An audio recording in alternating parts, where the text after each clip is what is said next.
एक धूर्त तांत्रिक हर रोज एक सुंदर कन्या के साथ सहवास करता था। दरअसल उस तांत्रिक ने उस बला की खूबसूरत कन्या को अपना बंदी बनाया हुआ था। उस धूर्त तांत्रिक के पास जल के 2 कलश थे जिनमें जादुई जल था।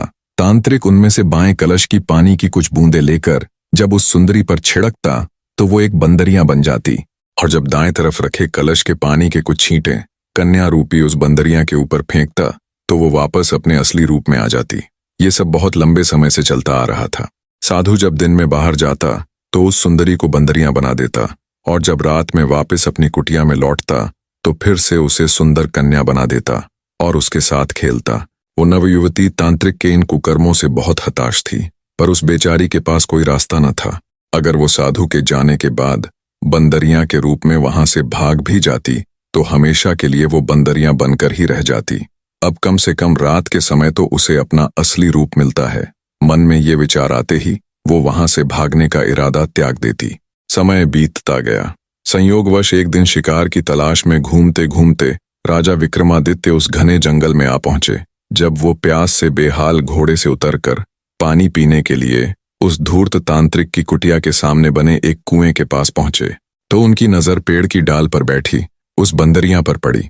शुरू में तो राजा विक्रमादित्य ने उसे एक साधारण बंदरिया ही समझा, पर राजा विक्रमादित्य को देख उस बंदरिया ने उछल कूद शुरू कर दी। जब राजा विक्रमादित्य ने उसकी ये हरकत देखी तो उस पर गौर किया तो महसूस हुआ जैसे वो बंदरिया अजीब ढंग से उछल कूद करते हुए उनसे कुछ कहना चाहती है। उसकी हरकत देख राजा विक्रमादित्य ने विचार किया कि कुछ तो गड़बड़ है।